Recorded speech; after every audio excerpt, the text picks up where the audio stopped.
Britanski vojni izvori navode da se sredinom svibnja 1945. kroz Sloveniju povlačilo oko 700.000 ljudi, od toga 200.000 vojnika i pola milijuna civilnog pučanstva, u najvećem broju Hrvata. Očekivali su utočište u savezničkih britanskih snaga koje su tih dana zaposjele jugoistočnu austrijsku pokrajinu Korušku. Zbog toga su se i u najvećem broju okupili na Lojbaškom polju pred Bleiburgom u samu austrijsko-slovensku granicu. Većina hrvatskih izbjeglica bila je zarobljena još na slovenskom teritoriju, u trokutu Celje, Slovenj, Gradec, Dravograd. Manji dio uspio se probiti do Austrije. Britanci ih nisu zaštitili, već su ih odlučili izručiti na milost i nemilost ratnim neprijateljima. The British general knew perfectly well what was going to happen, and indeed in the war diaries the ordinary officers and the ordinary men often expressed horror, but they guessed what was going to happen. And Harold Macmillan, the British minister, who on the 13th of May told the general to send them all back, he said, "We're sending them to slavery, torture and probably death." Vraćanje zarobljenika od engleskih trupa iz Austrije počelo je 17. maja i do 24. bili su vraćeni svi Hrvati. Između 24. i 27. vraćeni su Srbi i Crnogorci i kraje maja, u posljednjim danima maja, vraćeni su i slovenački domobranci. Tito je došao u Ljubljanu kraje maja i 26. održao govor sa balkona Univerziteta u Ljubljani. Što se tiče ovih izdajica kojih je bilo svakom narodu među svim ljudima, to je sada stvar prošlosti. Ruka pravde, osvetnička ruka naroda već je stigla većinu. Samo manjina izdajica uspjela je pobjeći i staviti se pod inozemno zaštitničko krilo. Ta manjina nikada više neće zuriti u naše lijepe planine, naša cvjetna polja. Ako se to i dogodi, trajaće samo kratko vrijeme. To su riječi bile kazane dan ili dva kasnije, kad je većina Hrvata, koji su bili vraćeni ispred Bleiburga do Maribora, već bila poubijana u protitenkovskim rovovima kod Maribora. Sada znamo da samo u jednom dijelu protitenkovskog jarka u Teznom leži oko 15.000 Hrvata.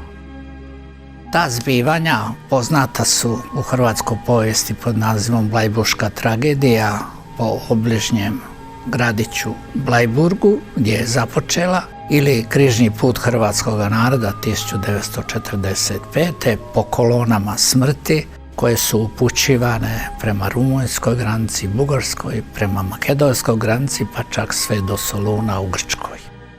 U mnogim kućama se o tome desetljećima tiho govorilo, s tim se živjelo i to je svakako dio identiteta velikog dijela hrvatskog naroda.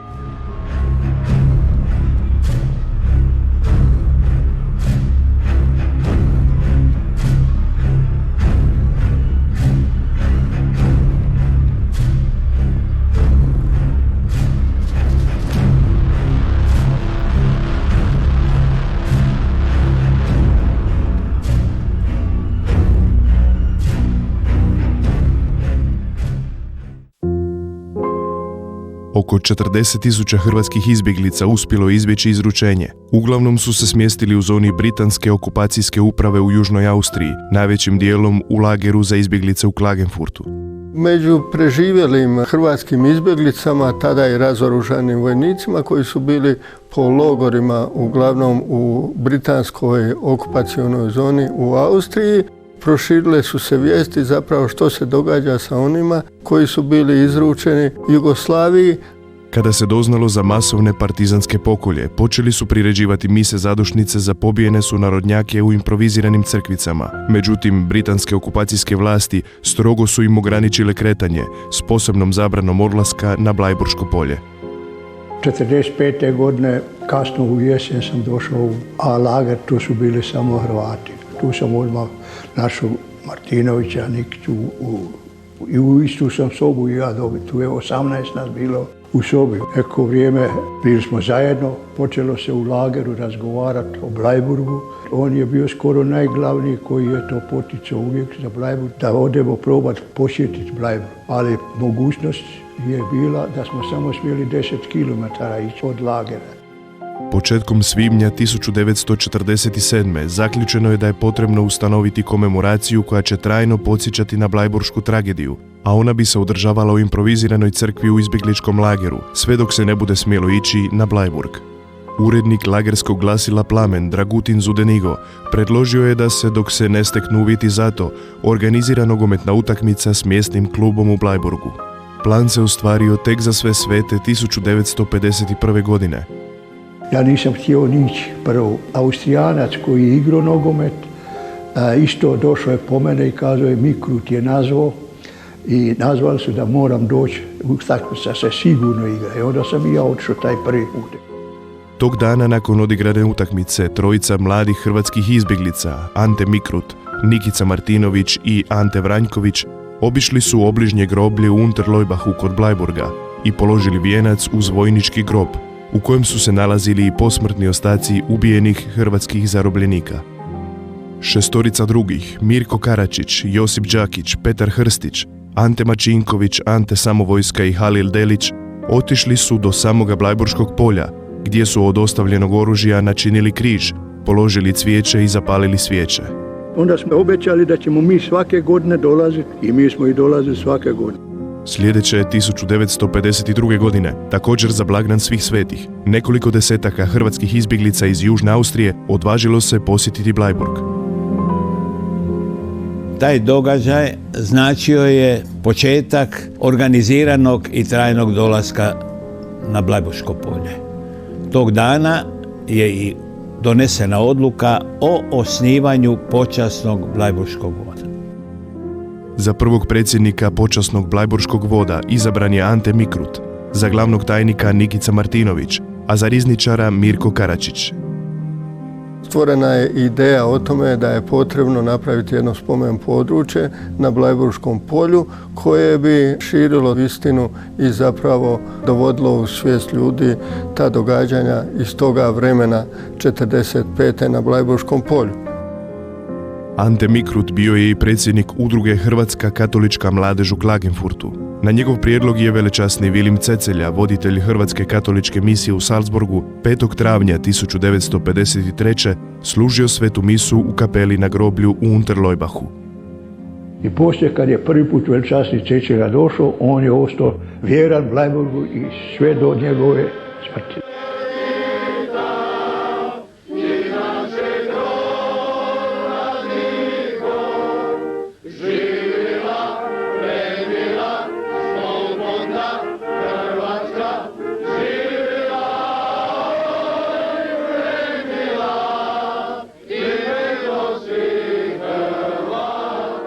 Glavna aktivnost nakon osnivanja počasnog Bleiburškog voda bila je organizacija komemoracija za žrtve Bleiburške tragedije i Hrvatskog križnog puta. Prvu konkretniju akciju, pored organiziranja komemoracija, počasni Bleiburški vod izveo je 1957. godine kada je dao izraditi i postavio nadgrobni spomenik generalu Tomislavu Rolfu. General Tomislav Rolf predvodio je jednu hrvatsku izbjegličku kolonu u svibnju 1945. koja se u dobroj vjeri predala britanskoj vojsci. Bili su na prevaru izručeni partizanskim jedinicama. General Rolf se u tome odlučio da on neće da ga se izruči, nego se otrovo. Mikrut je 1960. protjeran u Veliku Britaniju, što je opravdano njegovom nedopuštenom političkom aktivnošću u Austriji kao neutralnoj državi. Mikruta je naslijedio Mirko Karačić, Nikica Martinović je ostao glavni tajnik, za rizničara je izabran Ilija Abramović. Za potrebe komemoracije 1966. kupljeno je 2000 kvadratnih metara zemljišta na Bleiburškom polju. Ovu treba zemlju kupiti, meni je rekao Ilija, hoćeš ti prepisati na tebe zemlju. Ja sam rekao, ja hoću prepisati, meni prijeti velika opasnost za mene i za moju familiju, za moju djecu. UDBA je prijetila meni i imam još pisma, prijeteća pisma koja je pisana da moram se riješiti toga, da ne smijem uzimati. Ja sam Iliji rekao, slušaj, ja uzimam zemlju, ako treba umrijet ću. Sve do kupnje zemljišta na Blajburškom polju, komemoracija se priređivala za sve svete na obližnjem groblju u Unterleubachu. Od 1967. glavna komemoracija održava se i na hrvatskoj zemlji na Blajburškom polju. Jedan od austrijskih vlasti koji je dobar, tako kaže on, vi ne možete drugačije dobiti to, a dobit ćete ga sigurno na majčin dan, kada svoju majku možete izvoditi kud god hoće, to ne može niko zabraniti. I tako smo onda dobili da smo na majčin dan mi počeli dolaziti onda od uvijek je ostalo to majčin dan i svi sveti. Lijepa naša domovina, o junača zemljo mila,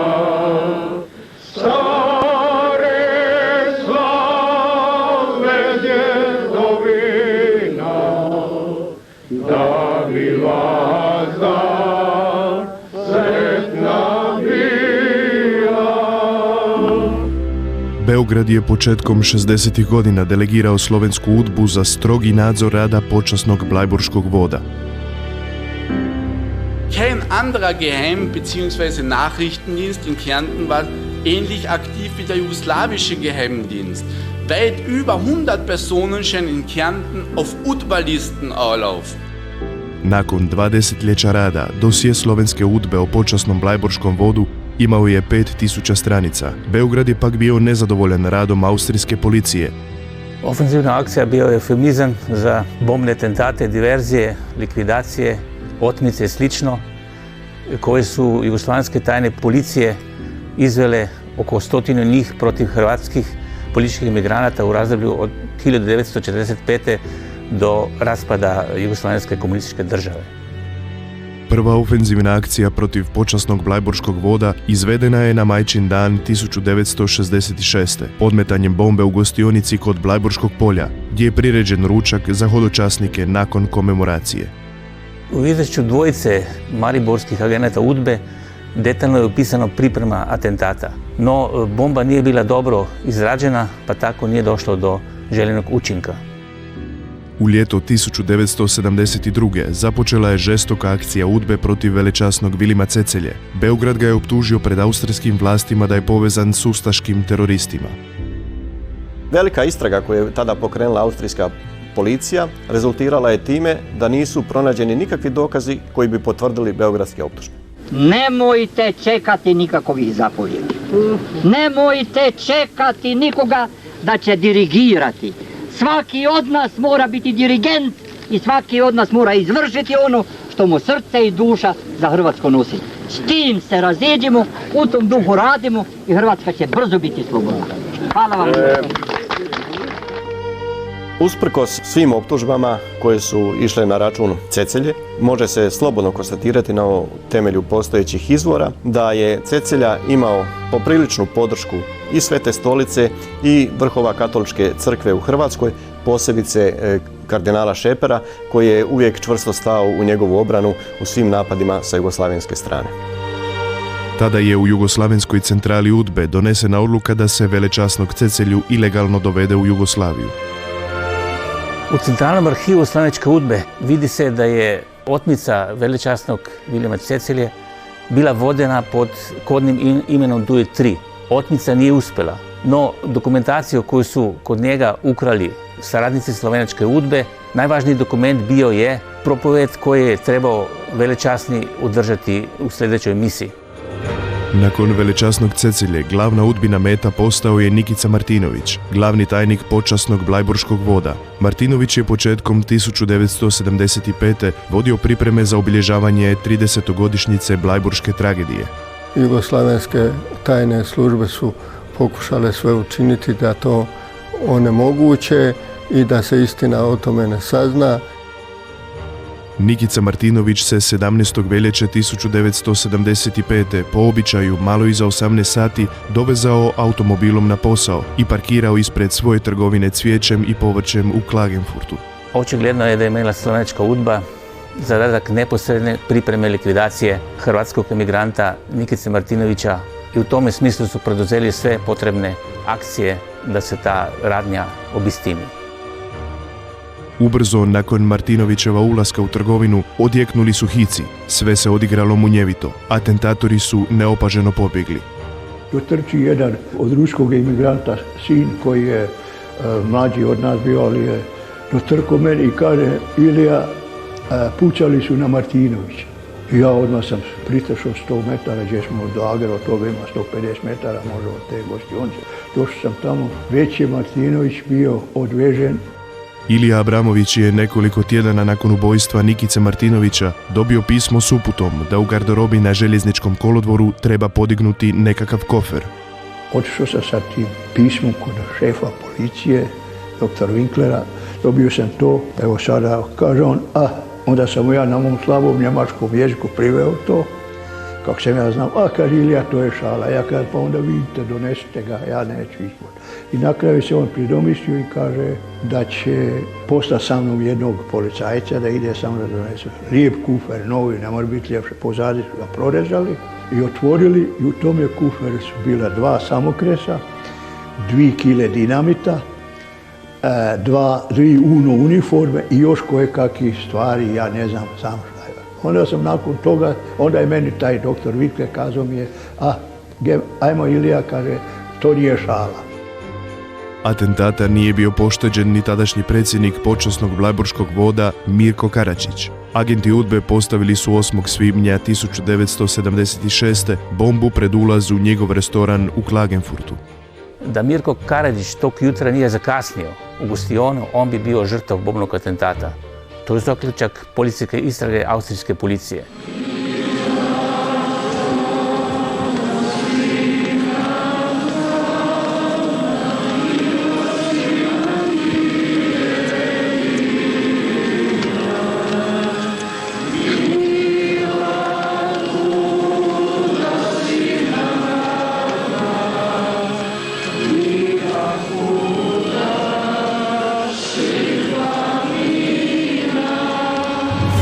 Početak blajburških komemoracija odvijao se na vojnom dijelu groblja u Unterleubachu, koje je bilo označeno sa 6 željeznih križeva i kacigama na njima.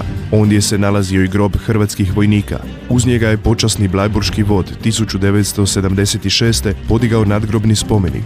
Cijelu akciju vodio je Petar Miloš. Spomenik je svečano otkriven prilikom komemoracije u svibnju 1977. a blagoslovio ga je velečasni Vilim Cecelja.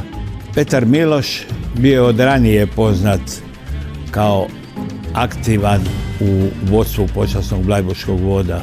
Na primjer, njegova ideja je bila još 1963. da počasni blajburški vod treba vlastiti stijeg. Počasni blajburški vod je 1983. podigao nadgrobni spomenik na mjesnom groblju u Eisenkapeli, mjestu 20 km jugozapadno od Blajburga, gdje je bilo pokopano 14 ubijenih hrvatskih vojnika.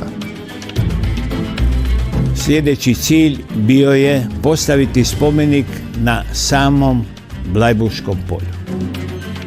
Božja providnost je dala da smo napravili spomenik i u groblju i ovdje i u Eisenkapeli. Ja zahvaljujem se svoj braći i prijateljima koji se žrtvovali, bilo materijalno, bilo moralno, bilo koji su došli od srca i od duše, da se pokrije sjenama palih boraca, sjenama naše mladosti od 18 do 40 godina. Neka im je vječna slava. Velečasni Cecelja posljednji put je predvodio misno slavlje na Blajburškom polju 1989. Umro je nepuna 2 mjeseca kasnije, 3. srpnja 1989. u predvečerje uspostave samostalne Hrvatske države. Nakon smrti velečasnog Cecelje organizaciju je preuzela Hrvatska katolička misija u Klagenfurtu. U to vrijeme voditelj misije u Klagenfurtu bio je pater Sebastian Golenić i on je najuže surađivao s vodstvom počasnog blajburškog voda.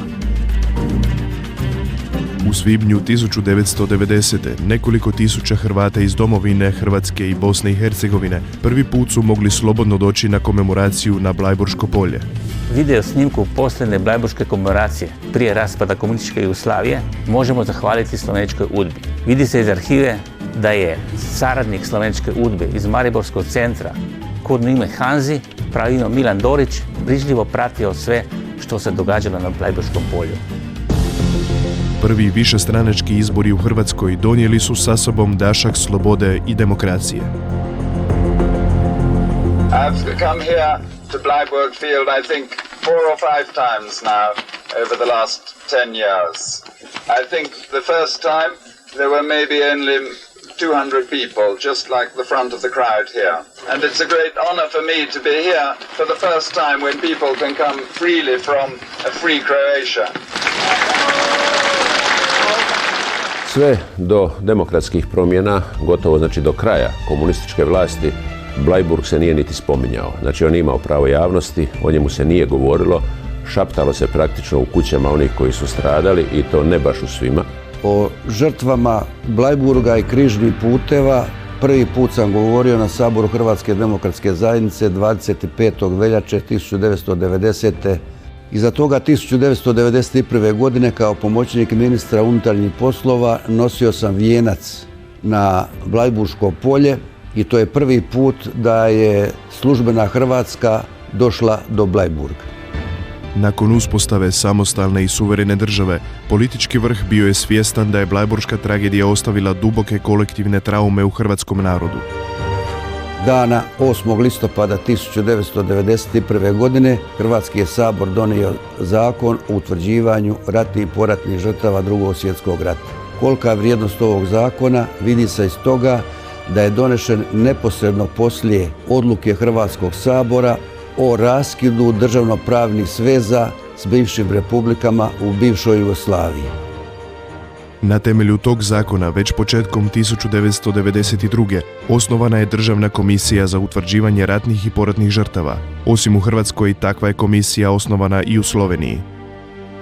Prije 16 godina u Republici Sloveniji počeli smo evidentisati ova prikrivena grobišta koje nisu smjela da postoje u prošlim decenijama.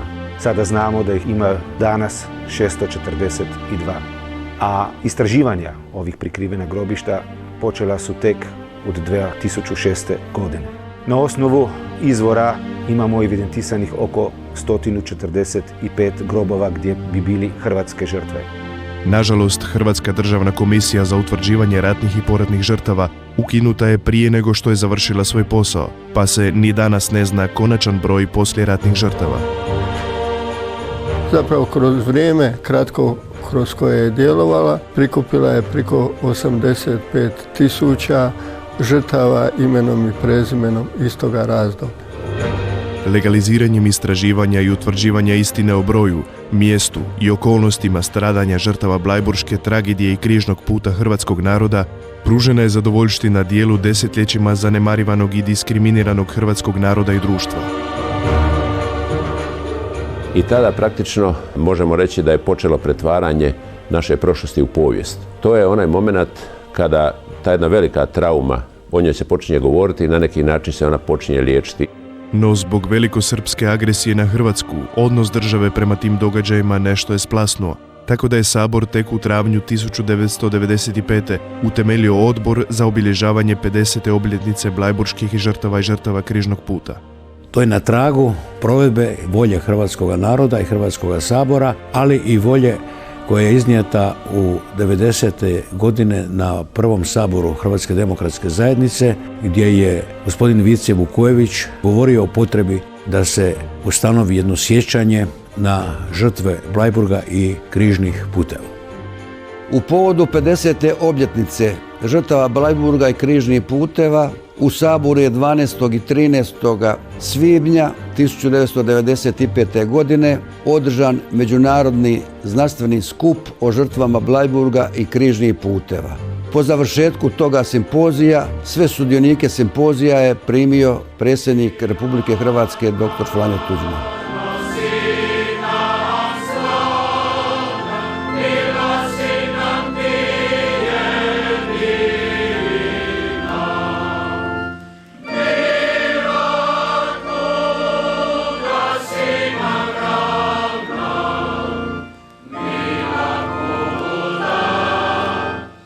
Te godine je komemoracija prvi put održana pod pokroviteljstvom Hrvatskog državnog sabora i u nazočnosti njegova predsjednika Nedijeljka Mihanovića.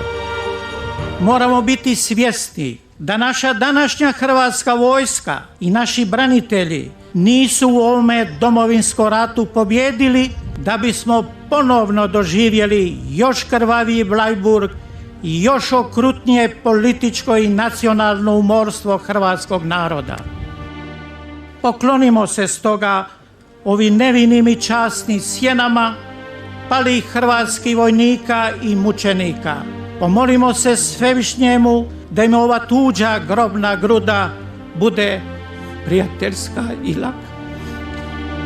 Hrvatski sabor je donio odluku kojom je ustanovio odbor za obilježavanje spomen dana na žrtve Bleiburga i križnih puteva. To je važno istaknuti što je od te odluke 19. travnja 1996. godine pa ubuduće se je 15. svibnja obilježavao sve do današnjih dana kao spomen dan na žrtve križnih puteva i Bleiburške žrtve.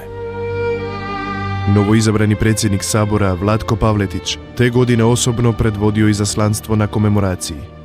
Bleiburg su sve postaje na dugom i strpljujućem križnom putu. Bleiburg je i Daksa i Škabrnja i Jazovka. Eto, zato Bleiburg nije samo ime mjesta, naziv ovoga polja, nego pojmovno sabiralište stradanja Hrvata. Bleiburg je kult i legenda, Bleiburg je mit. Sljedećih su godina na komemoracije dolazili izaslanici predsjednika sabora, vlade i predsjednika. Treba napomenuti da pobjeda neokomunističke koalicije početkom 2000. godine na izborima u prvi mah nije donijela veće promjene odnosa vlasti prema komemoraciji. Vodstvo Katoličke crkve u Hrvatskoj odlučilo je te godine na komemoraciju poslati predstavnika na višoj razini od dotadašnje, vikara vojnog ordinarijata. Mrtvim žrtvama potreban je dostojan mir, a živima prava pomirba. Nekoliko godina je komemoraciju predvodio pater Nikola Mate Roščić, sve dakle do 2003. godine, otkada komemoraciju redovito predvode hrvatski biskupi. Počasni blajburški vod također je 2000. uveo praksu da se na Blajburškom polju osim predstavnika Hrvatskog sabora pozdravnim govorima nazočnima obrati i njihov predstavnik. Skujmo ljudskost ovdje prema vremenu koje nas čeka. Skujmo ovdje vjernost i ponos za svaku osobu koja je dala sve imenu svoga naroda.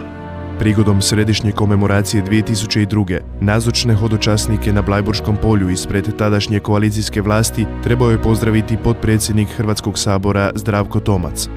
Ja sam odmah to prihvatio, iako sam bio svjestan velikog rizika u koji ulazim. Taj rizik je bio višestruk. Prvo, znao sam da većina u SDP-u će mi jako zamjeriti što ću ići na Bleiburg, pogotovo što sam ja želio tamo ići da se javno ispričam za ono što su komunisti napravili hrvatskom narodu, ne samo na Bleiburgu, nego i u cjelini. 2 dana nakon komemoracije, Blajburško polje posjetio je tadašnji predsjednik vlade Ivica Račan. Položio je vijenac i, kleknuvši, zapalio svijeću u spomenik pobijenim pripadnicima hrvatskih oružanih snaga. Želim odati počast, pokloniti se s pijetetom svim žrtvama ranijih u povijesti sukoba, ne dijeleći žrtve tih sukoba, neovisno u ime kojih ideologija i politika su zločini činjeni. Međutim, nakon Račanova povratka u Zagrebu slijedio je šok. Hrvatski sabor, u kojem je većinu imala koalicija pod njegovim vodstvom, ukinuo je komisiju za utvrđivanje ratnih i poratnih žrtava. On je balansirao i s jedne strane je to napravio, tu gestu, a s druge strane je odmah povukao i potez u drugom pravcu da zadovolji ove koji nisu za pomirbu, koji nisu odustali od ideoloških sukoba, sotoniziranja desnice, i zato je prihvatio prijedlog da se ukine komisija za istraživanje žrtava Drugog svjetskog rata. Posjet Ivice Račana, posljednjeg komunističkog prvaka u Hrvatskoj i Blajburškom polju, rezultirao je i nečim pozitivnim. 2003. godine su biskupi odlučili podići komemoraciju na Bleiburgu na jednu višu razinu i zajednički su donijeli odluku da Vijeće za hrvatsku inozemnu pastvu se uključi u organizaciju toga, a preko vijeća dakako i ravnateljstvo dušobrižništva za Hrvate u inozemstvu. Prvi hrvatski biskup koji je te 2003. predvodio misno slavlje bio je monsignor Želimir Puljić. Zapravo prvi hrvatski biskup koji je posjetio Bleiburg bio je kardinal Franjo Šeper. On je to učinio na Stepinčevo u veljači 1973. godine, potajno u društvu velečasnog Vilima Cecelje i Ilije Abramovića. Prije toga se sastao i razgovarao s članovima najužeg vodstva počasnog Blajburškog voda i izrazio im svoju podršku. 2003. godine nazočne je u ime počasnog Blajburškog voda pozdravio Anton Sujić, bivši hrvatski emigrant iz Sjedinjenih Američkih Država. Moji roditelji, a s njima i ja u utrobi moje majke, prošli smo 45. godine bespuća križnog puta. U kolonama smrti i mojeg su oca likvidirali zločinci jugoslavenskog režima, vjerovatno u Mariboru gdje je viđen zadnji put 21. svibnja 1945. godine. Moja majka je bila zatvorena u požeški logor u kojem sam se i ja skoro rodio. Prethodne 2002. godine hodočasnike je u ime voda pozdravio Ante Sarić, nekadašnji poznati aktivist u Hrvatskoj emigrantskoj zajednici u Australiji. Prije 57 godina mene, koji sam imao 2 mjeseca, je moja majka nosila u naručju negdje u ovoj blizini, u općem metežu tražeći svog supruga, mog oca, svog brata i veliki broj prijatelja koje nikad kasnije nije susrela, niti je za njih više čula. Prisjetimo se samo koliko smo u našem životu sreli takvih hrvatskih obitelji. Ta velika stradanja koja su zahvaćala hrvatski narod, obitelj, pojedince i danas se živo osjećaju. I dalje se postavlja pitanje zločina, krivnje, oprosta, isprike i kajanja. General Ante Rosso, Ante Sarić i Anton Sujić bili su članovi vodstva kluba hrvatskih povratnika iz iseljeništva iz Zagreba, koji je okupljao nekoliko stotina bivših iseljenika iz cijeloga svijeta. Jedan poseban projekt u okviru brige za to naše iseljeništvo i upoznavanja bio je također istraživanje povijesti hrvatskog iseljeništva, stradanja, određivanja povijesnih određenja i tu jasno odmah dolazimo do pitanja Bleiburga, također i do pitanja Hrvatskog križnog puta.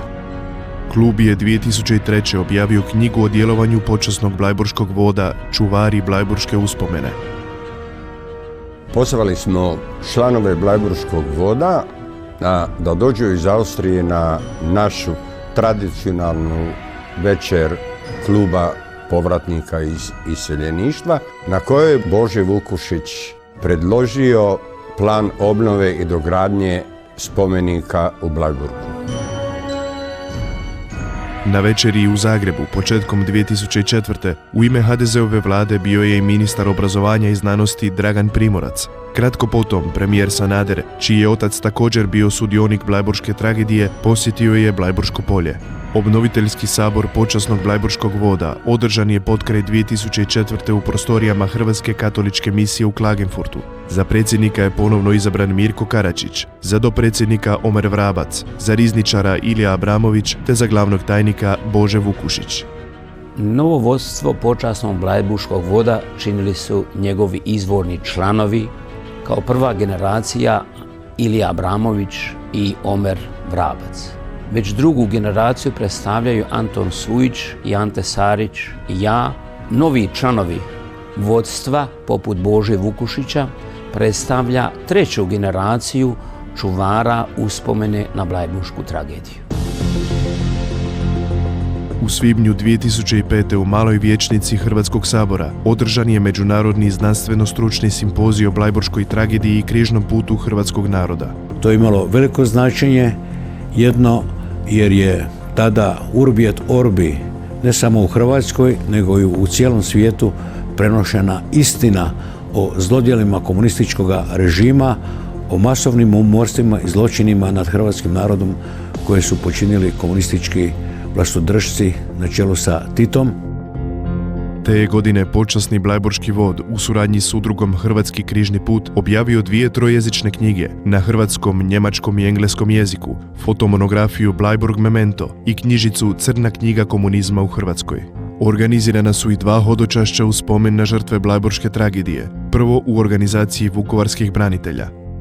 Ja sam Branko Čulo, hrvatski dragovoljac iz Osijeka i mi smo 2005. za 60 godina Bleiburga organizirali jedno hodočašće od Ovčare do Bleiburga.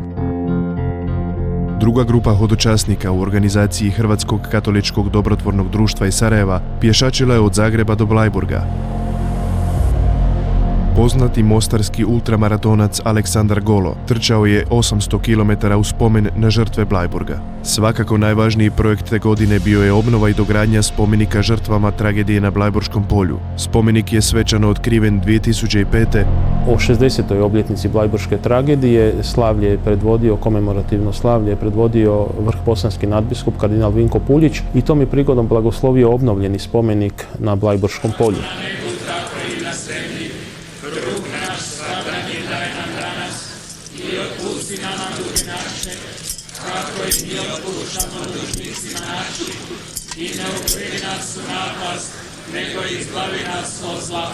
Među stradalima u Blajburškoj tragediji bio je velik broj muslimana čiji su predstavnici nazočni na svim komemoracijama. Bleiburg je uz potočare kod Srebrenice najveća grobnica muslimana u Europi. Bleiburg je naša rana i sudbina. Bleiburg je naša činjenica i opomena.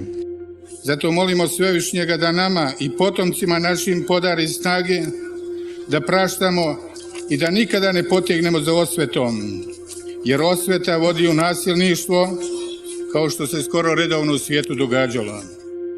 Želimo i nadamo se da će i brojni mladi hrvatski naraštaji i ovo mjesto pohoditi i ubuduće sa pijetetom, da se upoznaju sa hrvatskom istinom, da se upoznaju sa hrvatskim žrtvama, da se upoznaju sa krvavim putem hrvatske slobode i neovisnosti. 2007. godine komemoraciju je predvodio zagrebački nadbiskup kardinal Josip Bozanić i tom prigodom otvorio i blagoslovio bogoslužni prostor na kojem se i danas odvijaju komemoracije.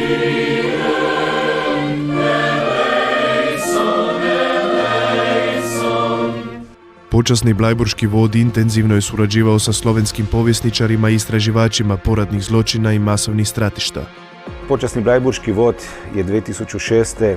napravio knjigu gdje smo mogli da na slovenačkom, hrvatskom i engleskom jeziku izložimo sve ono što smo do tada, do 2006. godine, znali o hrvatskim grobovima na slovenačkom tlu. Naravno, u narednom desetljeću saznalo se još više toga. Došlo do je iskapanja različitih lokaliteta, tako da verovatno bi bilo vreme da dođemo do nove monografije. U sondažnim istraživanjima koje je provodila Slovenska državna komisija za pronalaženje prikrivenih grobišta u šumi Tezno pokraj Maribora sudjelovao je kao promatrač i predstavnik počasnog blajburškog voda. Dobrim dijelom kao rezultat te suradnje započela su istraživanja Hude jame. Već u ožujku 2009. godine, nakon prvih otkrića, počasni blajburški vod je organizirao posjetu tom masovnom stratištu, naravno u suradnji sa predstavnicima Slovenske državne komisije za istraživanje prikrivenih grobišta. A u hrvatskoj delegaciji je bilo više predstavnika raznih civilnih udruga. Na neki način je naša zajednička obaveza da grobovi Hrvata u Sloveniji, istina u njih, a i njihovo uređenje i konačna sahrana žrtava postanu ona tačka za koje možemo reći da kad ćemo dostići, da ćemo slobodnije disati i da ćemo i u Sloveniji i u Hrvatskom rasterećeni otvoriti novo poglavlje istorije. Godine 2007. Ilija Abramović postaje treći predsjednik počasnog Blajburškog voda. Za vrijeme Sinjske alke 2007. godine predsjednik počasnog Blajburškog voda Ilija Abramović u Sinju je sreo predsjednika države Stipu Mesića i pozvao ga da posjeti Blajburško polje. Ovaj je to odmah spremno prihvatio. No u proljeće 2008. Mesić nije samo iznenada odustao od plana, već je vodstvo počasnog Blajburškog voda proglasio ustašoidnim, a Blajburšku komemoraciju ustaškim dernekom.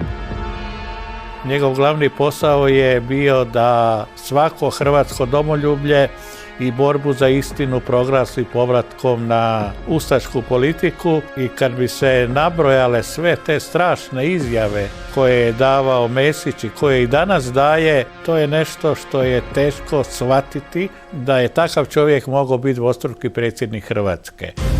I dok se Mesić javno obrušavao na blajburške komemoracije, crkvene vlasti u Hrvatskoj podržavale su rad počasnog Blajburškog voda.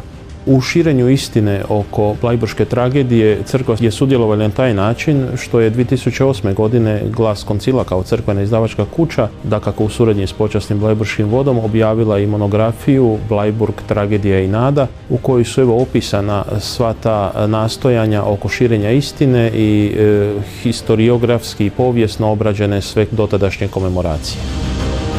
Nakon komemoracije 2008. krenule su špekulacije o mogućem posjetu predsjednika SDP-a Zorana Milanovića Blajburškom polju. Zoran Milanović je posjetio Blajburško polje, međutim, za razliku od Ivice Račana, nije pristao da ga na samome polju dočekaju predstavnici počasnog Blajburškog voda.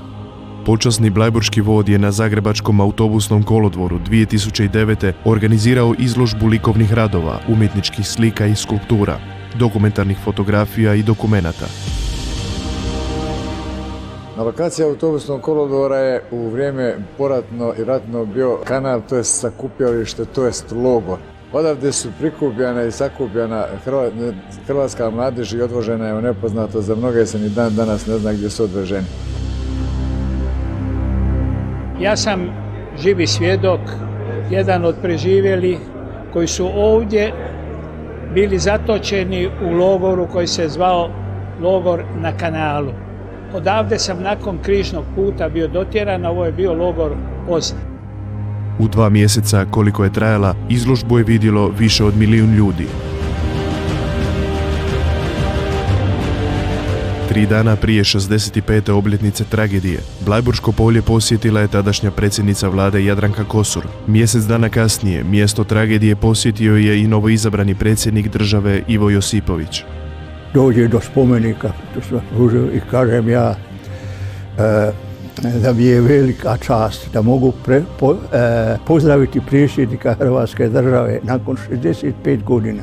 Da je došao pokloniti se žrtvama Blajburga. On se jednostavno ukrenio od spomenika dole, odšao ko da ga je neko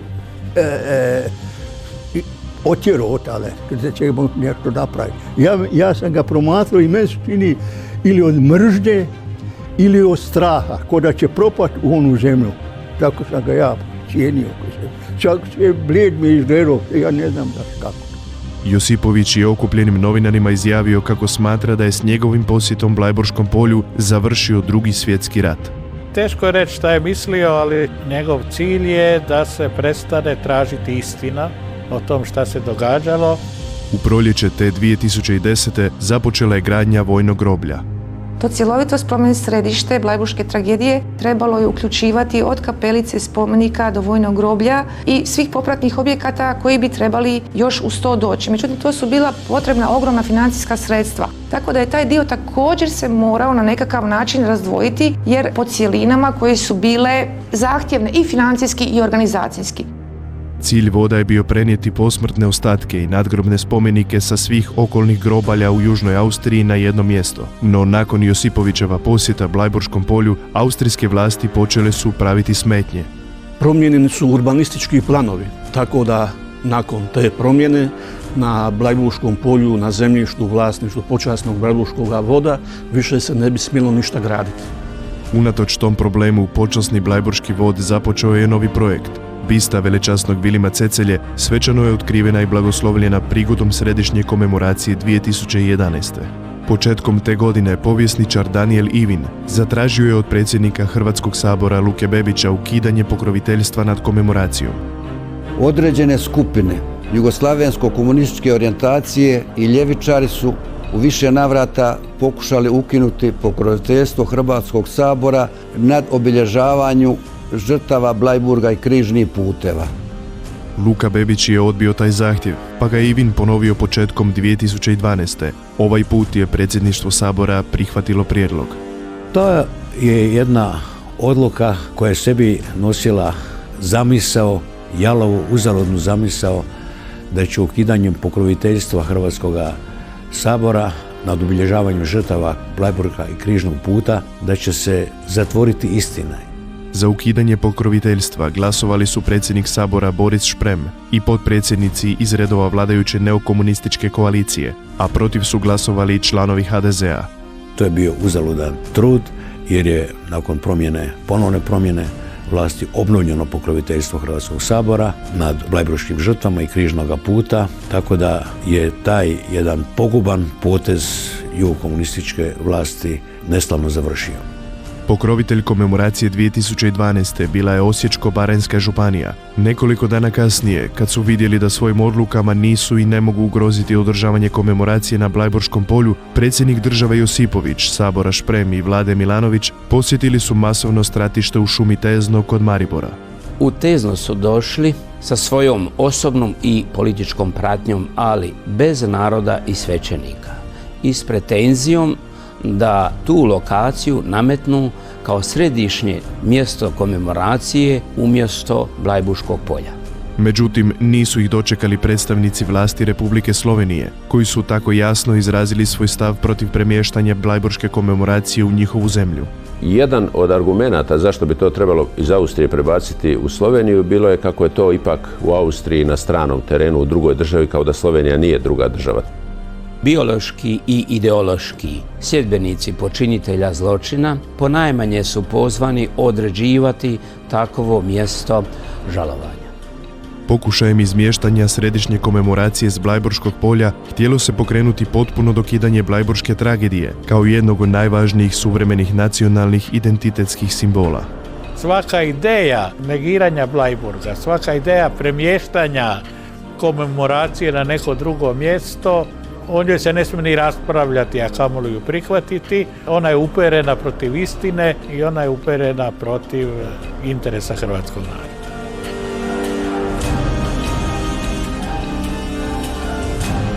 Te godine počasni blajburški vod odlučio da će pokrovitelji komemoracije do daljnjega biti županije, gradovi i općine iz Hrvatske i Bosne i Hercegovine, te hrvatske iseljeničke zajednice u inozemstvu. Kontaktirali smo tadašnjeg virovitičko-podravskog župana Tomislava Tolušića, koji je ujedno bio i predsjednik zajednice Hrvatskih županija. On je prihvatio da njegova županija Virovitičko-podravska te godine bude pokrovitelj komemoracije na Blajburškom polju. Pokrovitelj komemoracije u svibnju 2014. bila je Splitsko-dalmatinska županija. Nazočio joj je i akademik Željko Reiner. Nadao sam se da ću vas moći pozdraviti u ime Hrvatskog sabora. Nažalost, trenutačno vladajući nisu prihvatili naš prijedlog da Sabor bude pokrovitelj ovog događaja. Tako da vas mogu samo pozdraviti u svoje vlastito ime. Pripreme za obilježavanje 70. obljetnice Blajburške tragedije započele su već krajem ljeta 2014. kada je utemeljen i poseban organizacijski stožer. U međuvremenu su se održali i predsjednički izbori. Odmah nakon pobjede Kolinde Grabar-Kitarović na predsjedničkim izborima početkom 2015. zatražili smo da bude pokrovitelj nad komemoracijom. Predsjednica je našu zamolbu prihvatila. Predsjednica je posjetila Bleiburg i molila se za žrtve dan prije same komemoracije, a na komemoraciju je poslala izaslanicu.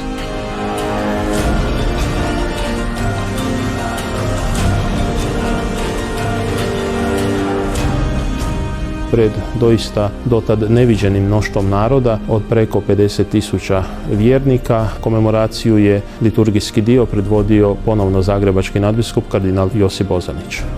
Supokrovitelj komemoracije bio je Hrvatski narodni sabor Bosne i Hercegovine.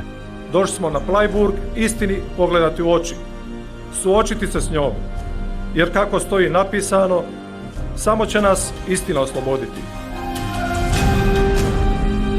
Mi smo to radili iz razloga što je veliki broj stradalih Hrvata iz Bosne i Hercegovine na Bleiburgu, na sjeveru Slovenije, u južnoj Hrvatskoj. Dan uoči komemoracije 2016. Blajburško polje su posjetili premijer Tihomir Orešković i potpredsjednik vlade Božo Petrov.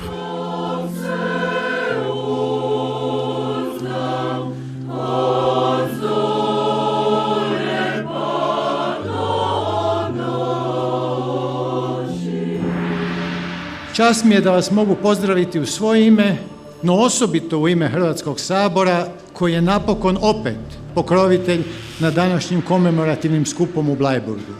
To sam obećao sa ove govornice prije 2 godine, to smo i ostvarili. Počasni blajburški vod, kako i priliči, ponovno surađuje s najvišim hrvatskim državnim i nacionalnim institucijama, od Hrvatskog sabora, Ureda predsjednice, vlade, nacionalnih i političkih institucija hrvatskog naroda u Bosni i Hercegovini, biskupskih konferencija u Hrvatskoj i Bosni i Hercegovini, brojnih civilnih udruga u domovini i iseljeništvu.